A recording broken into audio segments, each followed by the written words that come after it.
A $1.7 million Ferrari. Being this close to it, you can feel the auras of the car gods surrounding you.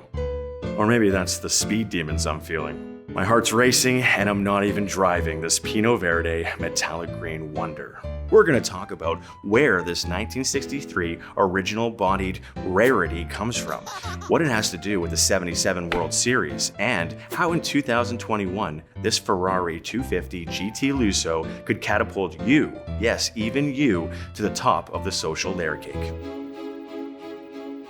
This particular luxury speedster was delivered October of 1963. Contrary to how the car looks, it is not a race car. The Lusso was manufactured from 1962 to 1964 for a total of 18 months, or 2 back-to-back pregnancies. The most famous owner of the Ferrari behind me was none other than Reggie Jackson, a big hitter known for making big plays in big games with a big mustache. He's probably most famous for his performance as a Yankee when he crushed 3 home runs from 3 different pitchers on their first pitches in Game 6 of the 1977 World Series. This 63 Lusso is a symbol of 70 era's baseball greatness, and in a way, being great in an era is a way of being great for all times. So, you could say this Gran Turismo is part of something eternal. High praise, I know. Let's move on. For all the purists out there, this baby still has the original engine, original body, and original suspension, which still complies with the original spec.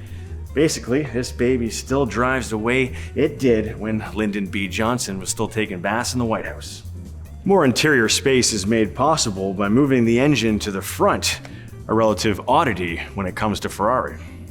Lots of room for me. I won't drive it though, because they won't let me. But I'm not going to take it personally.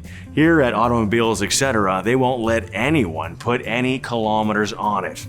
Right now, there's 30,270, roughly the same as my 2016 Ford Focus hatchback, and they want it to stay that way until someone signs a big fat check for it or buys it the way DMX bought that Lambo with a sack full of cash in 2000's Exit Wounds. Keep the change. I know. Comparing buying a Lambo to buying a Ferrari, sacrilege. People's taste in Ferraris are as particular as their taste in food.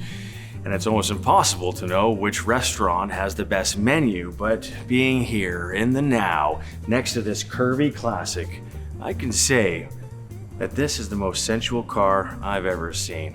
And Ferrari gearheads, they'd agree with me.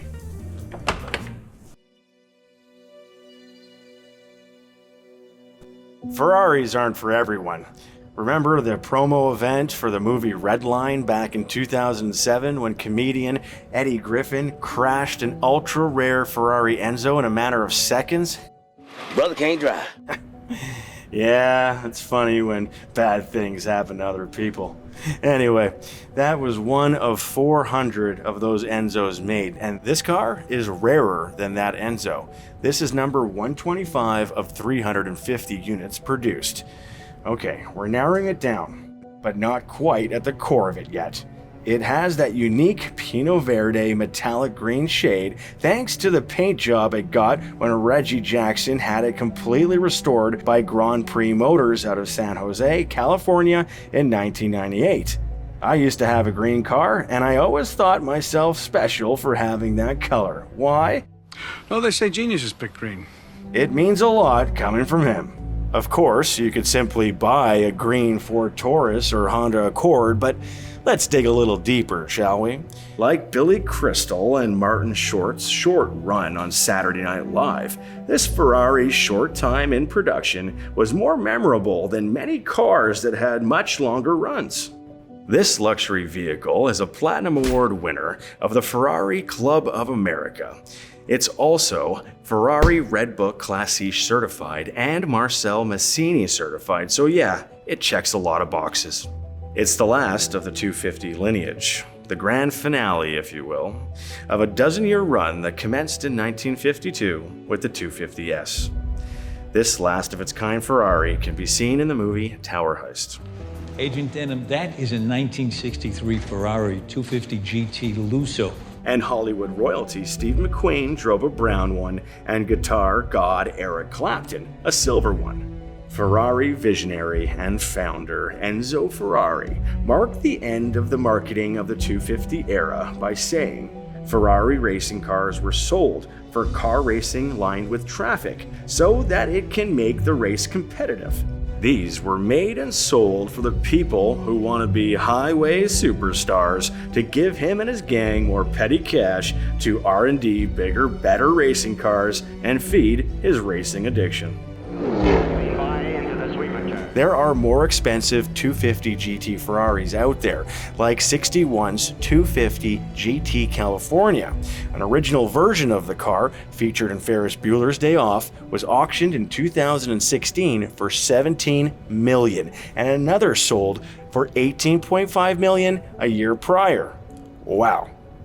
It's still cheaper than the uber upper echelon 1962 Ferrari 250 GTO, of which only 39 were ever made. One sold at auction for $38.1 million in Bonhams, and another sold for $48.4 million in Monterey, California. There was a special-bodied 63 250 GTO with chassis number 4153 GT that was sold privately to WeatherTech CEO David McNeil for a whopping $70 million. So, in a way, getting this 63 250 GT Lusso could, in a way, be an entry-level car into the billionaires club. A millionaire living in a billionaire's world. That's the American dream to me. For our final point, let's go back to the year 2000. Remember in Gone in 60 Seconds when Nick Cage's character, Memphis Reigns, was playing a character named Roger who was looking for a vintage Ferrari at the dealership? I do, because I watched it this morning. Memphis, as Roger, says to Roger the salesman as he looks at the Ferraris of the day, I saw 3 of these parked outside the local Starbucks this morning, which tells me only one thing. There's too many self-indulgent wieners in this city with too much bloody money. Now, if I was driving a 1967 275 GTB 4-cam, Roger the car salesman, catching on, says to him, You would not be a self-indulgent wiener, sir. You would be a connoisseur. Precisely.